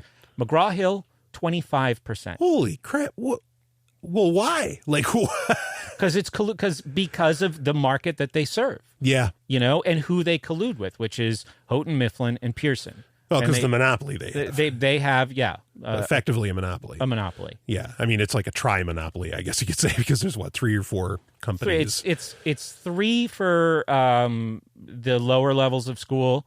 And then there's like a couple more that would be added for the upper levels of school. But Pearson and McGraw-Hill and I think Houghton Mifflin are all still part of that market too. It's unbelievable their profit margin goes up. There has been no price. I mean, and there just should be a price drop based around the technology itself. For no other reason, there should be some kind of a price drop. Well, exactly. And that's why I like to bring up the textbook argument, because it's like so the thing with government that like they create a problem, right? And then they go, look at that problem. Yeah. Like little kids. Who did that? How can we fix it? Oh man. Especially another thing too, like I remember in high school, so I had an English teacher. This guy was hilarious. Just this little guy, obviously a veteran of a few too many battles. Right. But right. He was an English teacher, and I mean, I really, really enjoyed the guy's class, but like the first day in it, I mean, he was kind of, I shouldn't say that because it almost sounded like Stockholm Syndrome because he could be a real asshole, but he took the book, this huge, whatever company, made the English textbook, and he literally tossed it behind him and said, we won't be using this. I did that. Yeah, right on. Yeah. I mean, it's almost like something out of, what's that great movie with Robin Williams, Dead Poets Society? Yeah. Yeah, where you rip out the first page of the book. I don't hear enough rip. And, but that was so great. And but it was the best English class it was the best introduction to a lot of these different, types of language, SVO and all these different sentence patterns and everything that I ever remember. But we never used the fucking book, and so, I mean, that speaks to something else on that as well. But anyway, I did this ceremony when I started working at this private school teaching history. On the first day, I took all the textbooks and I put them in the closet, and those kids were so jaded. They're like, oh, yawn. He's doing the, I'm the cool teacher thing. I'm your friend. Yeah.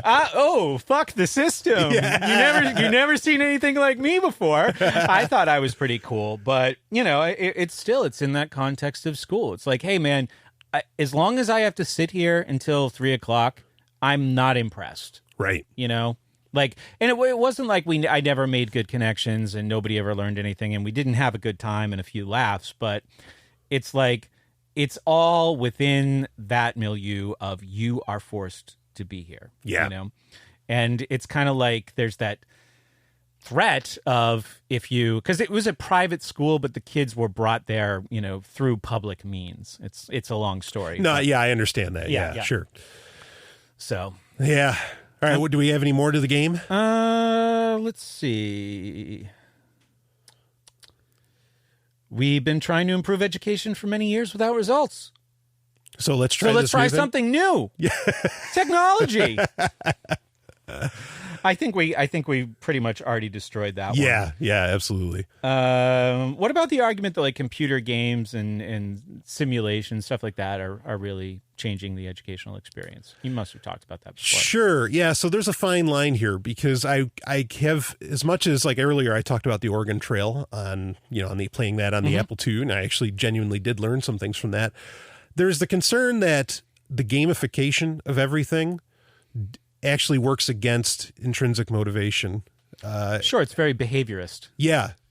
So I remember on some of the later Macs that we had in school, they'd have like the Math Blaster games and all that. It's like, oh, here, kids, you can play this and you'll learn math. I didn't learn shit, from playing that because it was too forced.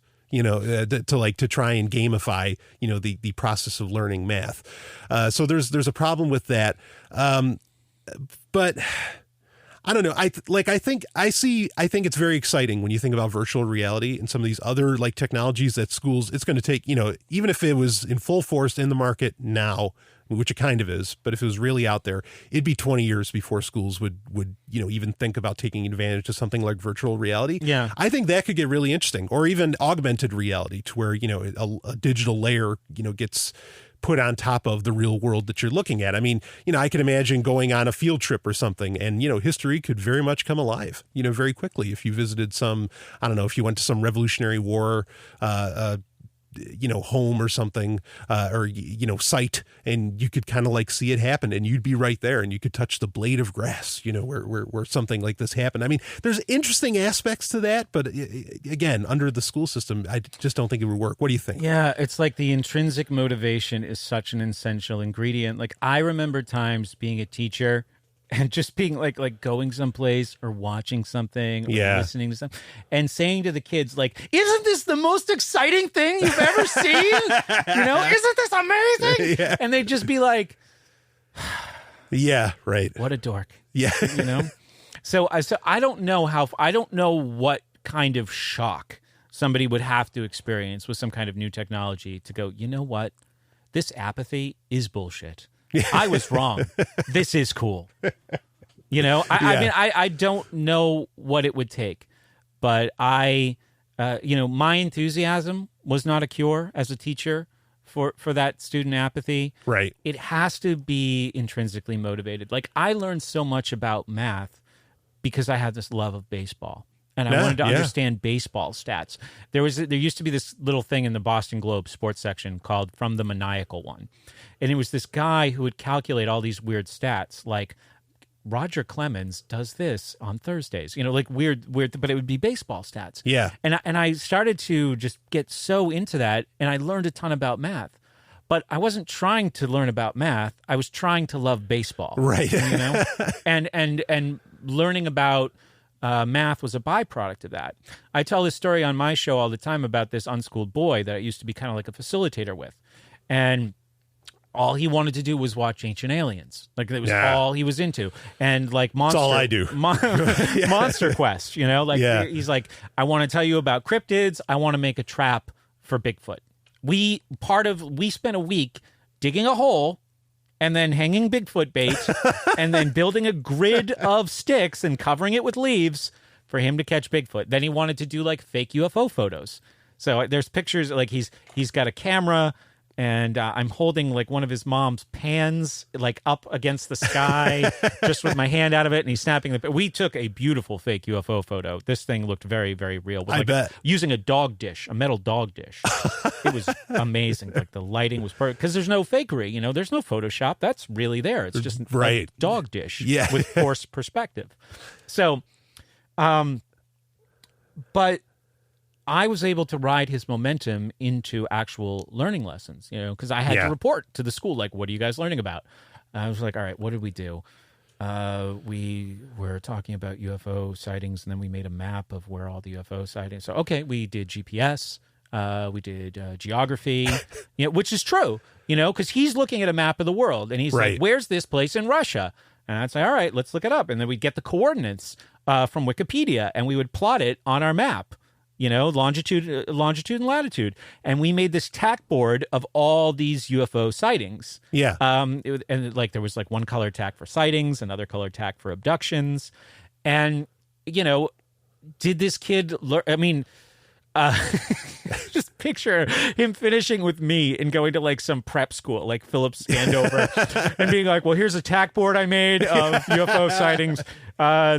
These are some really nice photographs I did of a Bigfoot trap. Now, we didn't catch them, but you can see the trap is perfectly, structurally. I mean, if Bigfoot had walked here, but he was excited about a self-directed learning process. He also had, I should just say, a few challenges. He was he was somebody who had challenges. I think that's all you have to say. Yeah. So there was more flexibility that I wasn't trying to get him into a Phillips Andover kind of school. I wanted him to be excited about learning. Yeah. And I wanted that to be able to continue after I left. And I was really excited because I'd get there sometimes and he'd already be working. It wouldn't be, I mean, I worked with kids who didn't go to school, where I practically had to go to their house and drag them out of bed. Right. Right. I remember just standing at the bottom of this kid's stairs for getting paid by the school district for 45 minutes, waiting for him to come down and do his virtual online charter school work with me. That I wound up doing most of. I mean, some of that work was just really, really frustrating. Really arduous. Yeah. Well, I mean, that's interesting, the intrinsic motivation and all that. I mean, I think there's ways you can excite that intrinsic motivation. You were mentioning, Ancient Aliens. I mean, I love the fact that show really just, it's just a string of question marks. A lot of people unfortunately run off from it and talk about a lot of it as being kind of fact or something. Mm-hmm. But in actuality, the show makes very few claims that don't end with a question mark, that don't end with a possibly, and I think that becomes exciting as to where you're not telling, you're not ramming it down somebody's throat that this is what this means, blah, blah, blah, but you're more saying this is what it could possibly mean. And I think that excites people's, desire to learn more. And there's genuine things to glean from it. I mean, in school, you get, whenever, if it even comes up, okay, where did, human civilization start? Well, it starts in Sumer, but then you have Göbekli Tepe and you're like, well, wait a second, that's not right. This is significantly older. So there's things to learn. Go ahead. Well, so this is where the real, where the problems with school really became apparent for me, happen along lines of technology. Because we talked about school for so long being the curator of knowledge, and for a while, I mean, in 1955, that'd be an easier argument to make, Sure. Because, this book was written from all these great primary sources.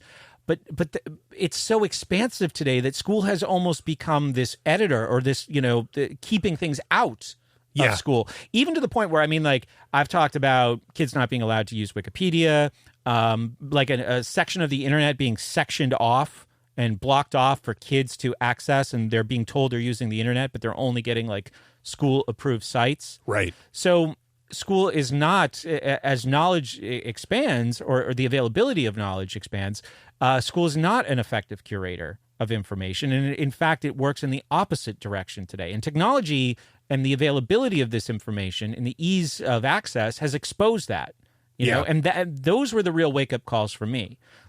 When I was a kid, school just sucked because of all the, the psychological aspects of it. Right. But now, all of the arguments for its existence 100 years ago, it works in the opposite direction of those arguments today.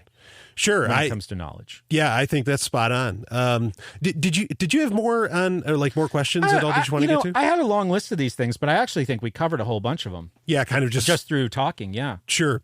So I sort of want to ask another question. I mean, say with kids in schooling, unschooling's a big deal. There's other alternatives that people take advantage of. Sudbury schools, right? Yeah. A bunch of these different ones. I mean, do you think do you think technology definitely, you know, like what place do you think technology would take in those alternative, you know, learning environments? Well, see, this is the big difference. It takes whatever place the kids want it to take. Aha, there you go. So you talk about like some race car typing or whatever. So you're basically like, look, kids, here's a fun thing. Now learn. Well, you're just hovering over. That would never work, but it's a game. Come on. Yeah. Play. Yeah. Learn. You know? Like, I'm making it a little more creepier than it actually is. But, right. Yeah. But the technology, I think is, well, it depends, because some of these things could just become like zombifications, you know, like there's a kind of unschooling that really just is unparenting. You know? Like if you live in a beautiful place with lots of, you know, wonderful outdoors, and you just have a kid like sitting inside, not moving, you know, doing what's some shitty game that a kid would do? I don't know. Minecraft is shitty. Minecraft. Well, does it have any educational value? Yeah, apparently it does. I mean, like I'd love to hear you do an episode on Minecraft of your show. Like if somebody, I don't know, because that game's fucking weird. Yeah. All right. Well, I know a very entertaining Minecraft player who also does a podcast. Aha. Nick. Yeah. So I might hit him up about that. Oh, yeah, Nick. Yeah. What a treasure. What a treasure. That Nick. Yeah, exactly. Yes. So maybe that's an idea. I like that. But no, I'm completely unfamiliar with that. But if a kid was just doing some game like that, or even more wasteful than that, and the parent tells his or herself a story about, oh, well, no, they're learning about, you know, hand-eye coordination or something. No, I've been hearing that forever. Yeah. Yeah, I just, that's really shallow for me. But I think if there's, the kid wants to do something, and the technology is an end to doing that thing, that's a completely different story than in school. The school wants to check off something on a syllabus or on an education plan, right? A standard, and they're going to use this technology as a trick, you know, where there's not going to be any, you know, enthusiasm for that anyway. Sure. That's a different story. So I don't know. I mean, I'd like to go back. I actually have a couple of Sudbury people on deck that I'd like to talk to, who both wanted to come on the show because of some of the things they've heard me say about Sudbury and its democratic management, which I'm not a huge fan of. Okay. But I'd like to learn more about that, like how technology is being used. But I just remember working with this kid who was so excited about, you know, the cryptid world or the alien world, and that was the fastest way to that information. So we used it. But I guarantee you, if there had been a faster way to find out what he wanted to find out, that's where we would have been. Yeah. You know? So it was just a vehicle to transport him from, you know, this place of curiosity but ignorance to curiosity and answers. Yeah. You know? And that's what it should be used for. Sure, absolutely. You know, and I kind of want to not change gears, but kind of follow up on this.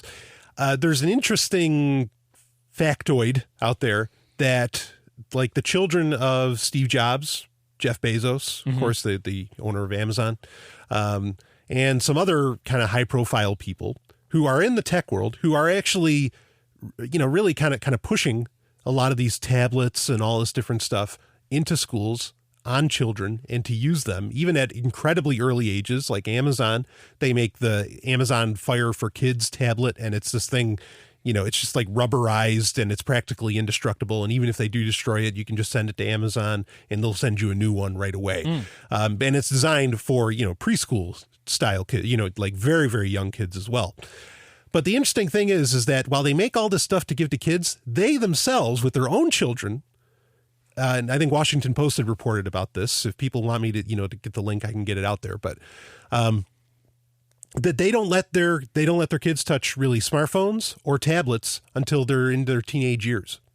Like they just won't let them touch this stuff. And that's interesting. And Bezos's like case, you know, he kind of said why. Not everybody has really said why, but that like, he wants his kids reading books and learning and all this stuff. And I mean, you know, when you hear something like that, like, how do you feel about that? Like, cause it almost sounds like, I mean, one could take the tack when they read this sort of thing, because I heard some people respond this way, is that what these tech companies are doing is they know that they're dumbing people down, like that they're part of this kind of, what's the phrase, dumbing down of America, right? That was a book. Yep. And that they are making sure their kids get the really high end education, like the top flight kind of education. But they know that giving every kid a tablet and all this stuff is actually doing more harm than good. Of course, one could argue, like we've been saying this whole episode, that really the school's the problem, not the technology itself. But I mean, how do you feel about something like that? I even think there's a problem in the market, and I think these problems kind of grow out of school created laziness, right? So when there's a new sector, people want to flood it with shit, to make money. Sure. Right. So I've watched my niece, who is about 2 years old, learn to speak better, learn to sing, learn to count, learn her alphabet, from this tablet that she has. Okay. But there's also this thing on the tablet, and this is how most of the time is spent. It's like a kid's tube. And it is the weirdest thing. Is it the YouTube for kids? Because they do have that. Yeah, you can just kind of go through and select all these, but it doesn't. It plays videos in a tube-like format, but it doesn't look anything like YouTube. But you can just kind of scroll through the videos and say, I want to see that one. And it's like kids, like Asian kids opening up toys and going, ooh. And then they show them to their dad, and the dad's like, "Ha!" And then they look at this. This is a giant gummy worm, and we're going to eat it as a family. And I'm like, what the fuck is this? This is so creepy. Yeah, it's like some kind of alternate reality, and they don't really seem like they're human. Like they have very cartoony base human emotions, but they don't talk. They just giggle. And I'm not just saying it's like some, cartoony Asian thing. It's like they're all different types of people behaving very, very strangely, making these kind of expositional videos for kids that are just bizarre. And I'm like, I don't feel like she should be watching this, because the most exciting thing in the world, in this bizarre world, is like a giant gummy worm. You're right. So I don't know what that is. And I babysat for her, and I've asked, my mom, who's kind of critical of society and, curious about some of these things the same way I am. I'm like, what the fuck is this? Right. She's like, I don't know. Yeah. I don't think she should watch it either. Well, but we don't know how to stop it. Right. Yeah. Yeah. How can you stop? Well, it actually, that leads me into the Minecraft thing, and I want to talk about that. And that's the thing, you're talking about these videos that kids shouldn't be watching, right? Mm-hmm. Or that you feel like, what's going on with this? That's one of the things with Minecraft. This is, you can ask a ton of parents, okay? And I've asked them personally. Or I noticed it at first, I'm all talking about the same thing, and then I started asking people about it. And they're like, yeah, this is what they do. Minecraft videos on YouTube, they watch them nonstop. All of them watch it. And it's just I don't get it. Yeah, I'm lost as to what exactly, I get it, my best rationalization that I could come up with is just that, they are seeing, and the reason they're so excited about Minecraft, even if they don't play it, that's the other weird thing too, is that even if they never ever play Minecraft, they still watch these fucking videos, and I just kind of wonder, it's they're getting to see a world where anything can be built and anything is possible, which, one of my kind of just an oddity personally is I love the winter. One of the reasons I love the winter when you're in the Northeast is there's a ton of snow. You can make fucking anything. The world is yours. And, if you can pack the snow just right, you can build it all, baby, and it's exciting. Mm-hmm. Okay, that's why kids like Legos, I assume. Right. And Minecraft is in many ways, I guess, just digital Legos. But it's just kind of weird that they're watching these Minecraft videos nonstop. Because it just doesn't, I don't know, it doesn't make any sense to me. See, I would actually regard that as more positive than the example that I was giving, which is let's watch kids open candy and have, good point. Yeah. Weird cartoony emotions about it. But that's par for the course in children's entertainment. Sure. If you put on TV, I'm like, what is the goal of this show? To make the kid sick? To make them have a seizure? The cartoons for kids. You talk about, there's this problem, right? School still is pretty much the same as it was 100 years ago. When life outside of school moved a hell of a lot slower. Yeah. So now you're watching these cartoons where it's just flash, cut, flash, cut, flash, cut, flash, cut. And in the course of a minute, you might have seen 100 shots. Right. You know, like 100, and this is a cartoon, and it's this weird animation. I remember there was this show about an annoying orange. It was terrible. Oh, yeah, the annoying orange. Yeah, that's what it was called. Yeah. Yep. And I'm thinking, I remember watching my niece when she was about 8 years old watch the Cartoon Network programming, and then and sitting there, and she's just fixated and saying she's going to have to go to school tomorrow and sit there when nothing is happening in front of her. Yeah. You know? I mean, and she's a girl. I think that boys at that age developmentally have a even more of a challenge at sometimes when they're between the ages of like 6 and 8. Sure. You know, or maybe even a little bit older when they really need to be moving, like probably even all the way up to puberty. It's not a huge difference, but I mean, it has. There has been a bit of a pathologizing of boy behavior in school, especially in elementary school. Yeah. So I think that entertainment is providing a whole other challenge. Now, to say, are the technology leaders for companies like Amazon, et cetera, that are shaping these technologies, are they actively playing a part to dumb kids down? I mean, if they're trying to make money, they just might not be able to get around that. Right. You know, Yeah. like all the momentum in making money off of kids goes in that direction. Yeah. Like just find, because a lot of parents, unfortunately, there's this laziness where it's like, just find something that's going to take their attention and hold their attention and keep them still. So that the parent can go off and do something else. I mean, well, I even like, if you've ever babysat for a little kid, it's not like an approach that I would use, but it can make you more sympathetic to this idea where like, yeah, maybe just for a half an hour. Oh, you know? yeah. Yeah. But yeah. I think then parents tend to get lazy about that, and it's like an hour, 2 hours, just put them in front of this, just give them this, and that's become more and more of a problem, and kids are really sucked into these things. Sure. I mean, that was true for the TV generation as much as the internet generation. Yeah, it was. I Yeah. remember the Nintendo. Oh, yeah. That was funny. Speaking of novelty, like the first time you turned on a Nintendo, and you're just Man. like, this is amazing. This is the greatest thing ever. And then My like a thoughts week exactly. later, hurling my controller at the TV, going, this fucking thing, why does it freeze? Exactly. Yeah. Yeah. Yeah, that's an interesting point. I mean, certainly like tech companies, their number one concern, honestly, isn't even revenue. I mean, eventually it has to be to survive, but their first order of business is growth numbers. How many people are using our stuff, blah, blah, blah, blah, blah. And so obviously, getting kids latched onto this stuff is, I mean, that's huge potential for growth. It's the endless growth, right? Because, people are popping kids out. Well, yeah, and it's also kind of the cigarette company plan. Yeah. Ooh. Yeah, tell me more about that. Well, get them early. Have them, even if they can't, use our product on the Little League field or whatever, let's have them forming a positive association with our product. Sure. Big League Chew. Make lifetime users. Right. Yeah. Oh, yeah, that's definitely a plan. Like, I mean, certainly with Amazon, especially appealing to kids, and when you have like these app ecosystems that you have to buy into, and pay for apps and whatever else. Oh, yeah. I mean, that's definitely the plan, is make lifetime and get them enclosed in your ecosystem so they're hooked on you and it's too hard to leave and go to Apple or Google or something like that. Right. Yeah. Yeah, definitely. Yeah, I mean, admittedly, like, this is a somewhat unrelated story, but I get a little conspiratorial when it comes to kids anyway, and I've always been that way, even when I was a kid. Like, this was a thing. So in school, do you remember Jolly Ranchers? Do you remember, like, the stick Jolly Ranchers, the candy? Yeah, sure. Okay. For some reason, and to this day, I still don't know why. Now I think I might have a clearer answer on it, and I'm not going to go into it. But, like, on the school bus and in school, whoever had these fucking Jolly Ranchers, they could sell, I mean, these are 10-cent candies at the time. We're talking the early 90s, whatever. And they sell them for $10. Like what the fuck? Like, what is in these Jolly Ranchers? And I never have one because I was thinking it's like they put some kind of shit in this. I mean, me being a bit of a creative child, I guess. I was thinking there was some kind of grand conspiracy and there's some bullshit like this stuff was crack or something.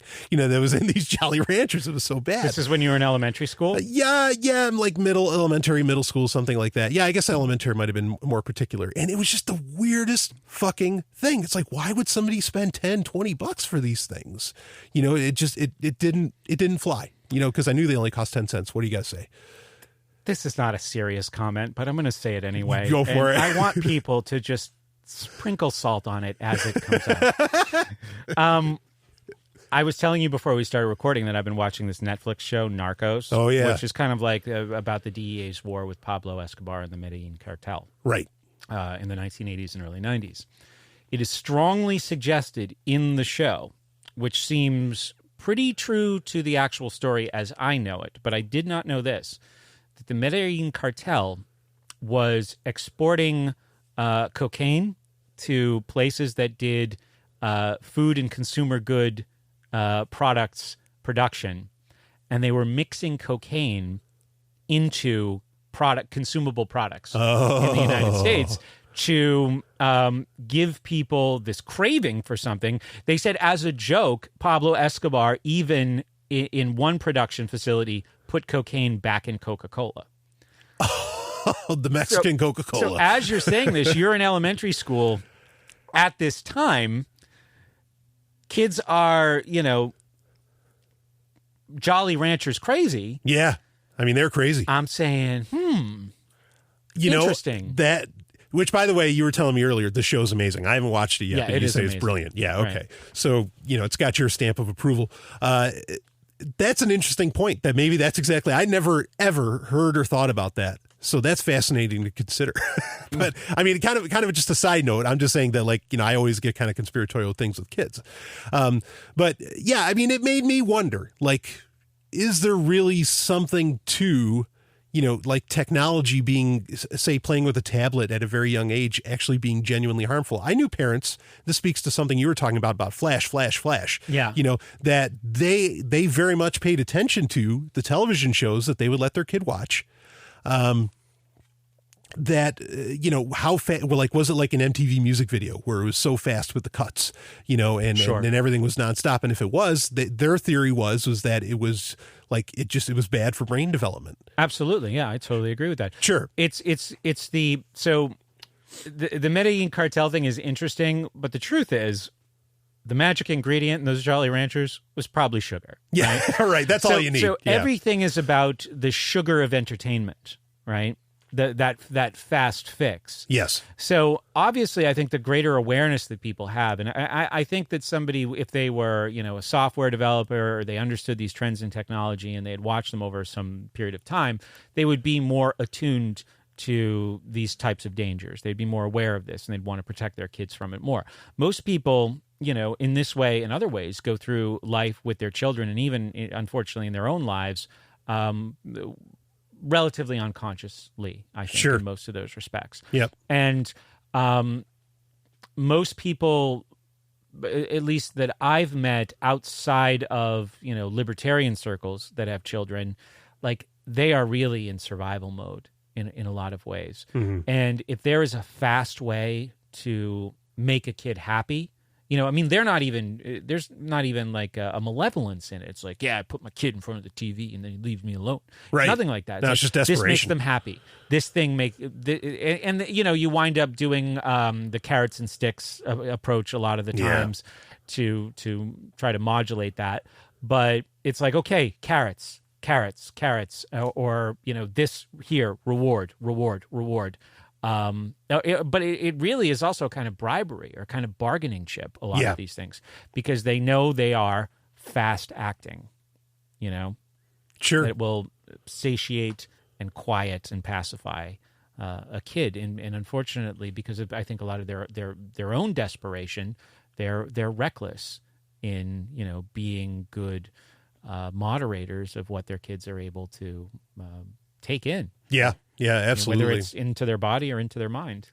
Yeah, and it's a pity too, we're kind of on a side tangent here, but it's kind of a pity too, because I think the entertainment in general, and I'm not saying this just because, I'm 35 or something, I think it sucks.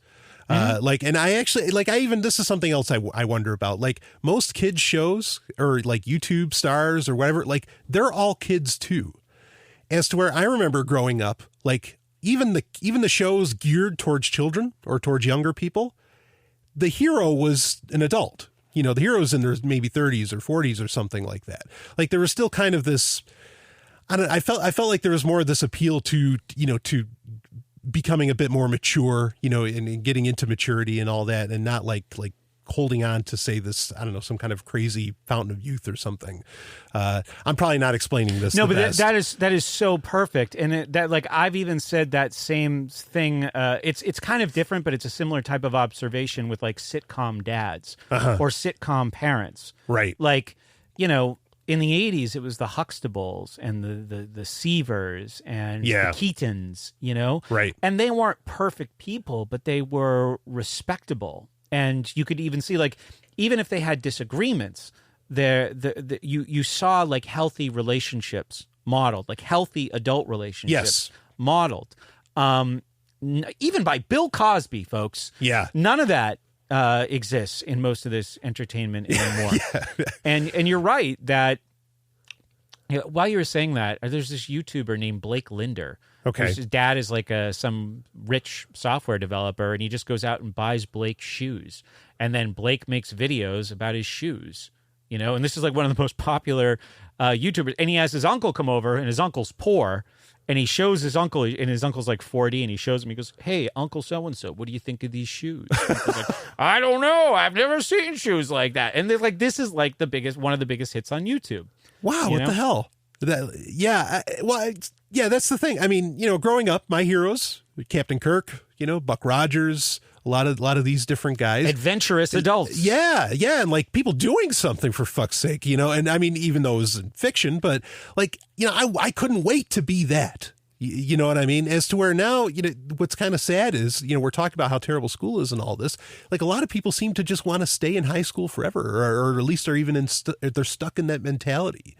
You know, I mean, I think the average person anyway seems to be. It's I don't know. It's weird. I just think it's weird that, like, you know, you're not. It's impossible for you to stay a child forever, and so for your entertainment.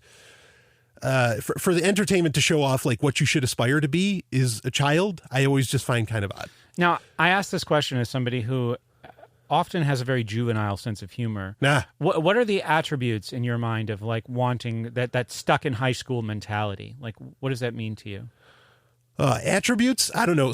Like what I think how it takes shape is everything's a popularity contest. Okay, sure. And also, I mean, there's the idea that, well, they didn't have to maybe, you know, work for a living. I mean, there's like a lot of, you know, you could, you know, was the principle from Back to the Future, slackers, you know, like that sort of thing, right?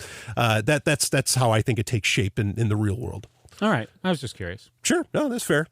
So anyway, well, let's see. We're at an hour and 50. So, okay. And I like to cap it around 2. But I mean, do we have anything to finish up on your notes on what we were talking about? I mean, no, my notes were pretty simple for this. Sure. I just really wanted to stress that idea that there are some really exciting stories about children and technology. Yeah. But they're not the way the real story is not the story the school budget expanders are telling them. Right. You know? The real stories are about the things we talked about as being really important: intrinsic motivation and freedom to learn. Yeah. You know, that's what made the Sugata Mitra story and the One Laptop per Child stories these huge, exciting successes. And they were completely distant from anything that would resemble a school as far as we know it in the United States. Yeah. So those are considerations that I think are really important if people in your audience or my audience find themselves in, you know, technology as an aid in school type of, type arguments. So like lots of these arguments have been made. They'll continue to be made. But the context of school is a very, very important consideration in these discussions. Yeah, absolutely. I totally agree. I mean, like I was saying earlier, that, you know, on paper, I may not look like, you know, maybe the best person to be talking about technology. But what got me into technology was, I was actually talking about this on a recent Patreon Q&A, was I wanted to write.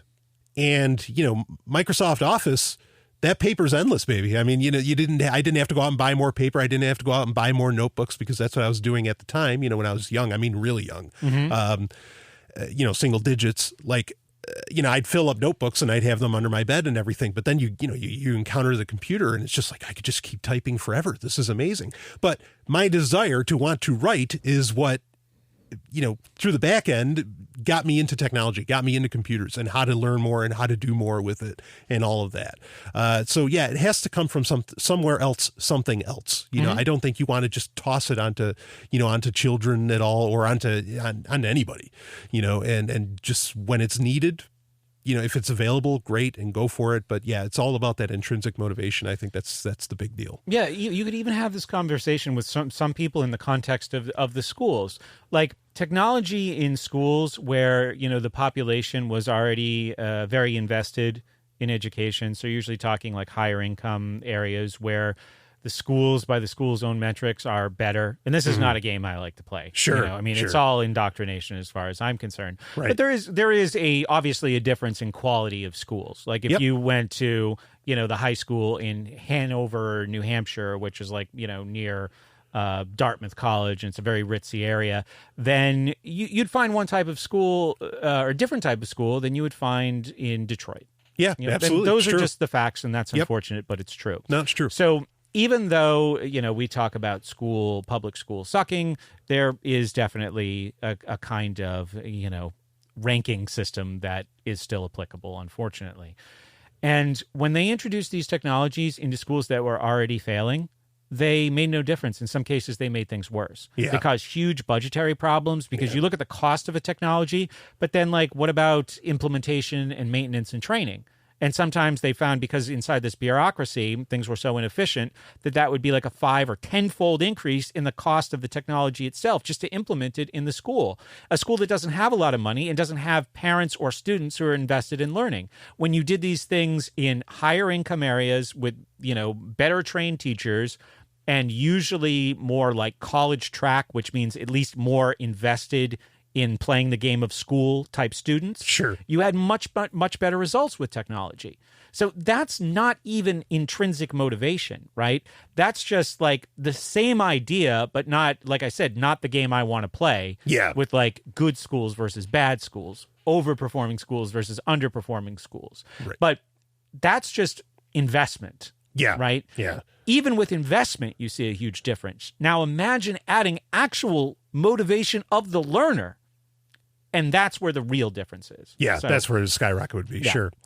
Yeah, absolutely. I think just a fascinating subject, one that I think speaks to, because this is the direction, putting technology in schools is the direction that a lot of Google or AlphaGoog, it's Alphabet/Google, and Apple and all of them, this is where they're looking to make their next amount of money. Is all right, let's get this stuff into the schools right now. So it's important to talk about what it actually means when this happens, because it's really, the school system's the problem itself. You can throw all the technology you want. The real issue is the school system. So I think that's just a very important subject really to talk about.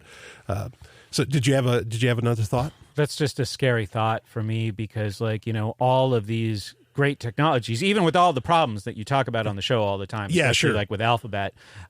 They're just, most people's first interface with them will be after they've been subsumed by the antiquated school, environment. Right. And to meet the needs of that school. So it's not like these things are going to come into that setting and revolutionize the setting. They're just going to become tools of that setting, which again speaks to the, gym class fat people problem, right? Right. It's just going to be an acceleration of that at a time where we really can't afford to have that association made with technology.